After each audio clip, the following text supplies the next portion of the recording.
If you're ready for a story, take a seat. If you're ready for a story, take a seat. Nod your head and tuck your feet. Make your hands all nice and neat. If you're ready for a story, take a seat. Hello and welcome to Virtual Storytime with the Galax-Carroll Regional Library. My name is Angie and I'm so excited to talk to you this morning about one of my favorite things to eat, and I bet it's one of your favorite things to eat too. Do you have any guesses about what we might be talking about? Cookies! I love cookies, and there are several stories about cookies that I'd like to read to you today. We're going to do some songs and some rhymes and a felt board about cookies. So get your favorite cookie, think about your favorite cookie, and let's get started with the cookies. Our first book is called The Cookie Store Cat. It was written by Cynthia Rylant. The pictures were also by Cynthia Rylant, and it was published by the Blue Sky Press. And Scholastic has given us kind permission to read it on Virtual Storytime today. This is a story about a whole bakery, and all that they make are cookies, and the lucky cat that gets to live there, and the lucky bakers who take care of the cat. Let's read about it. There is a cookie store cat who spends his days in the most delicious way. He sleeps in a little gray bed at the back of the cookie store, and each morning around 6 a.m., the bakers come to wake him up and kiss him and tell him good morning. They tell him that he's sweeter than any cookie they have ever baked, and they tell him he's prettier than marzipan. Do you know what marzipan is? It's this almond paste that they sometimes put in cookies. It's really delicious. They brag that he is a gumdrop gem. Those bakers really love that cat. One of the bakers found the cookie store cat many years ago. At 6 a.m., he was unlocking the door of his cookie store, as usual, when he heard a thin squeak behind him. He turned around and saw two big green eyes in the tiniest, skinniest, hungriest kitten's body. The old baker was a soft-hearted man, and he scooped the kitten up and carried him inside, where the bakers fed the kitten real cream and a bite of cookie dough. What a lucky cat! That day they bought a bag of cat food and a little gray bed and a white dish that said kitty on it, and they made the cat their own. And now, after so many years, the bakers cannot remember ever being without the cookie store cat. Does anyone have a cat at home? Do you have a cat? I do. I have two cats, and I love them a lot too, and I can't remember what life was like without them. Do you remember a time before you had your pets? Yeah, it's hard to imagine. After the bakers gave him his morning kisses each day, the cookie store cat rises up and stretches and rubs against the baker's legs as they whip up their orange and maple and mocha frostings. He purrs. He's a good cat, and he never jumps up on the baker's table. Now that is a good cat. That cat needs to teach my cat about not jumping up on the table. In a little while, he lets himself out through the wooden screen door painted with cherry drops and gingerbread men, and he walks along the street saying good morning to all the shopkeepers. How do you imagine a kitty cat says good morning? Do you think it says meow and rubs up against their legs too, like he did the bakers? Maybe so.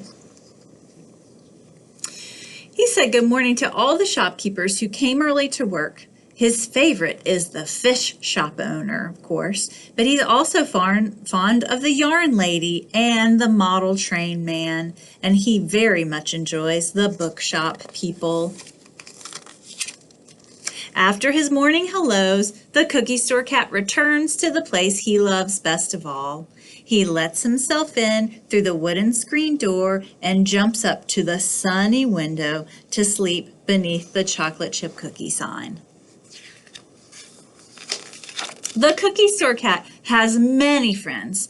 Every Monday of every week, Father Eugene stops by for a cup of Irish coffee and 3 Scotch Chewies. Scotch Chewies are a type of cookie, and I didn't know that until I read this book. The great thing about this book is in the very back are recipes to some of the cookies that they talk about in the book. So a Scotch Chewie is a type of cookie. And if you check this book out from the library, you can even make it at home. Father Eugene pets the cookie store cat and tells him all about the new baby in the parish, the bingo game that he called, and the old maple in the churchyard that needs pruning. The cookie store cat purrs. He is a good listener. After school every day, the children come. They carry the cookie store cat on their shoulder and they cradle him like a baby and they pass him to each other, scratching the top of his head as they order their caramel clusters and ginger creams, their bachelor buttons, and their frosty fruit squares. That's a lot of different kinds of cookies. Now, I'm wondering, what is your favorite kind of cookie? Tell me. Do you like chocolate chip cookies? I do, but my favorite kind of cookie is a ginger snap. How about you? Do you like ginger snaps? They're so good. The children sit outside the store with bags of cookies and boxes of milk, and the cookie store cat rubs his nose with theirs and bats at their pencils and licks drops of milk from their fingers. Christmas is the most wonderful time of all. The bakers wear aprons decorated with candy canes, and they fill their shelves with Jingle Bell puffs, snowballs, and chocolate Christmas bonbons. They give away free Santa Claus faces to every child. The cookie store cat wears a big red bow every day in December and a bell on it that makes him jingle when he walks. He's so beautiful and jingles so nicely that he is the talk of the town. On Christmas Day, when the store is closed, the old baker, the one who found him, comes to have turkey dinner with him. Oh, look at them sharing a turkey dinner. How nice. That is one lucky cat. Winter passes, and spring and summer and fall, and the cookie store cat knows just where he belongs.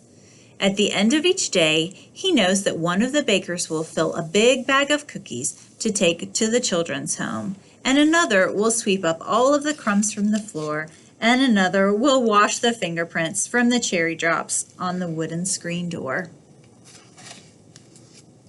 He knows that the old baker, the one who found him, will lift up his favorite cat and kiss him and tell him he's sweeter than a frosted cream and prettier than a cinnamon sugar plum.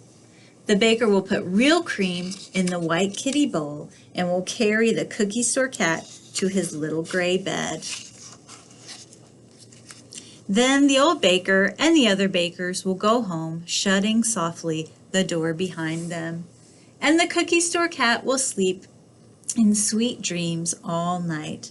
And then, of course, in the morning, the bakers will be back.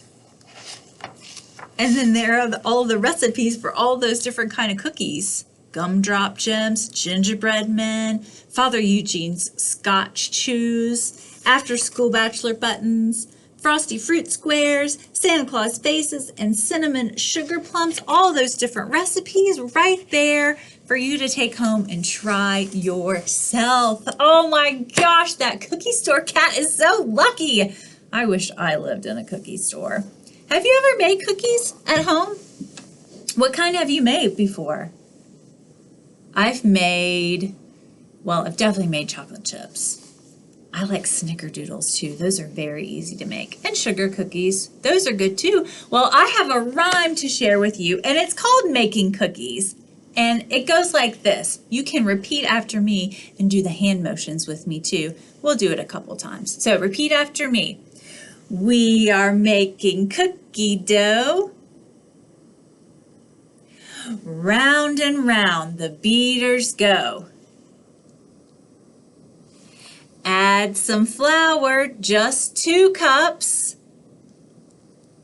Stir and stir the batter up. Good job, you guys. Roll them, cut them nice and neat.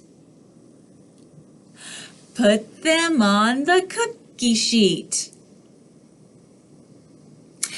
Bake them, cool them on a rack. And serve them to my friends for snack. Great job, you guys! Does that make you want to bake some cookies? Me too. It makes me want to get in the kitchen and bake some cookies. All right. Well, our next book is called The Duckling Gets a Cookie? Now this story, it's about our friend Pigeon. Have you read other books about friend Pigeon? Yes. Well, if you've read other books about Pigeon, you'll know that sometimes, Pigeon, you can get a little angry, can't you? And sometimes, Pigeon, you can get a little impatient, can't you?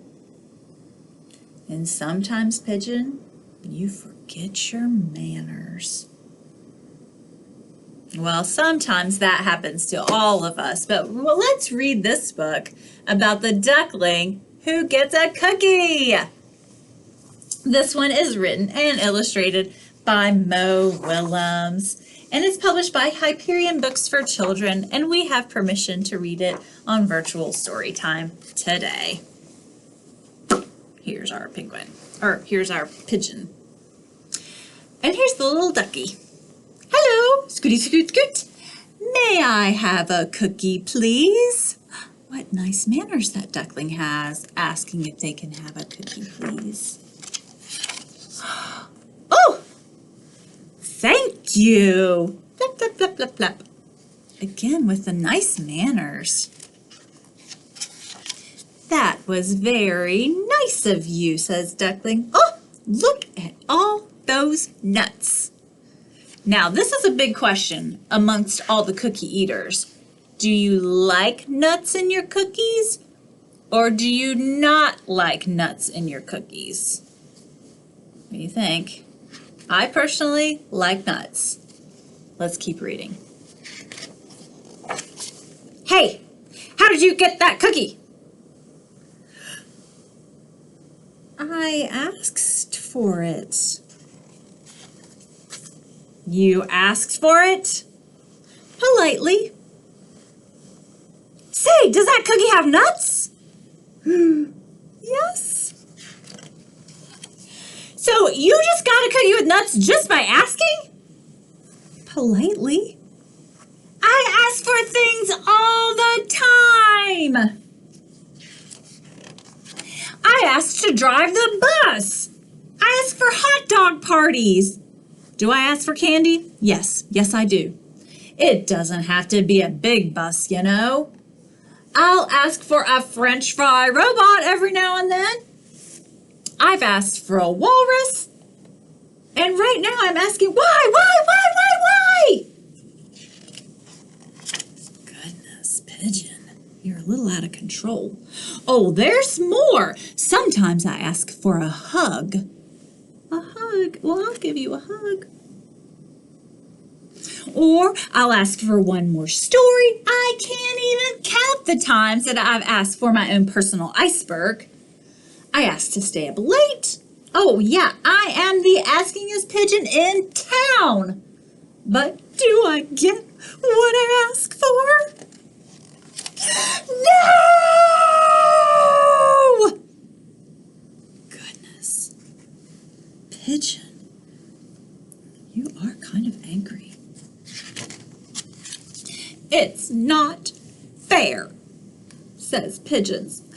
Ducklings get everything. There's a little duckling. Pigeons like cookies too, especially with nuts. Why did you get that cookie? Pigeon is very angry and very upset about this cookie, isn't he?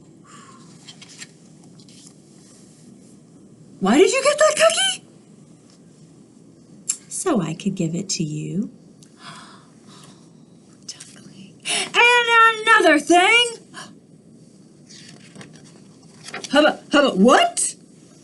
You're giving me that cookie? With the nuts.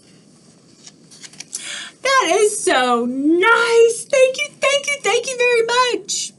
Oh, no, Pigeon. You've got some good manners now. That's good. That is one cool duckling. Yes, sir. Bye. May I have another cookie, please? But this time, no nuts.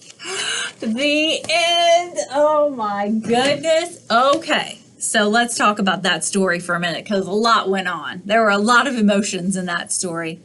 Our friend Pigeon here really wanted a cookie.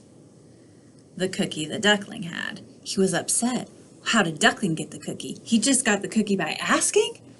Meanwhile, Duckling is sitting there thinking, I've got this cookie.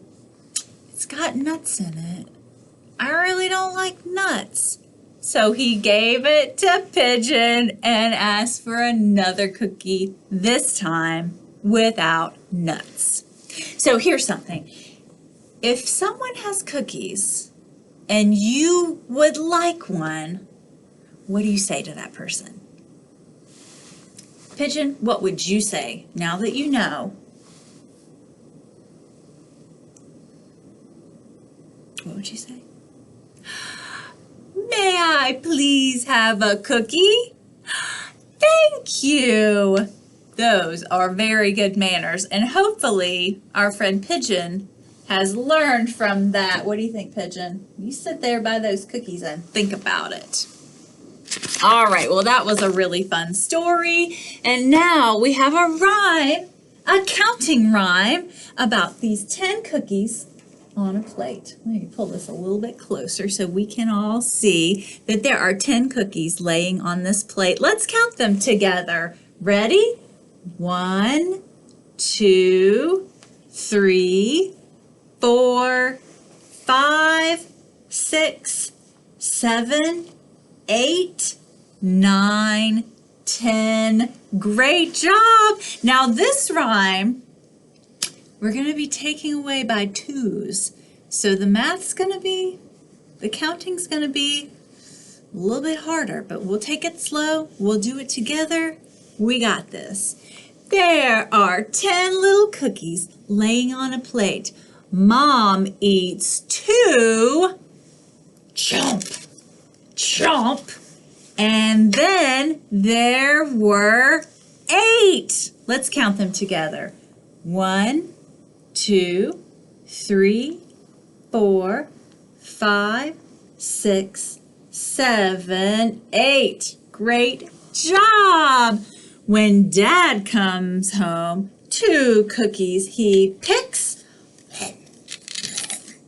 leaving on the plate only 6. Let's count them together. Ready?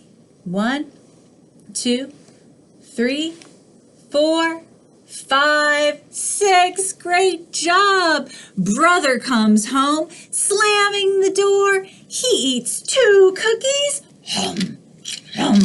And then there are 4. Let's count them. Ready? 1, 2, 3, 4. Good job. When sister comes home, there's still a few. She eats a couple. And then there are 2. Good job.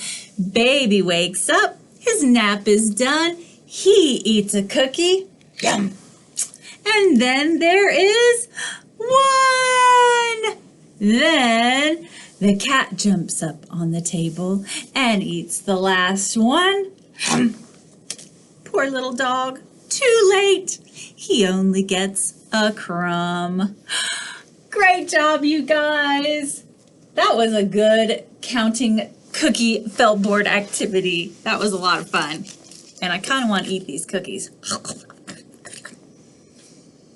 They don't taste very good though. Okay. Now, last week we read a story about the owl at home, and it was from a chapter book. Well, this week we're going to do that same thing again. We're going to read a story from a chapter book. This one is from Frog and Toad Together by the same author, Arnold Lobel. It was published by HarperCollins Publishing, and we do have permission to read it on virtual Storytime. So let's get to the chapter called Cookies. Goodness, what does Toad have in his hands there? A whole bowl full of cookies. Yum! Toad baked some cookies. These cookies smell very good, said Toad. He ate one. And they taste even better, he said. Toad ran to Frog's house. Frog, Frog, cried Toad. Taste these cookies that I've made. Well, Frog ate one of the cookies. They are the best cookies I have ever eaten, said Frog. They must have been really good cookies. Frog and Toad ate many cookies, one right after the other. You know, Toad, said Frog with his mouth full, I think we should stop eating. We'll soon be sick. You're right, said Toad. Let's eat one last cookie and then we will stop. Frog and Toad ate one last cookie. There were many cookies still left in the bowl. Frog, said Toad, let's eat one very last cookie and then we'll stop. Frog and Toad ate one very last cookie. We must stop eating, cried Toad as he ate another. Yes, said Frog, reaching for another. We need willpower. What is willpower? Asked Toad. Willpower is trying hard not to do something that you really want to do, said Frog. You mean like trying not to eat all these cookies? Asked Toad. Right, said Frog. Have you ever heard that word before, willpower? So that's when you really want to do something, but you use your willpower to not do it.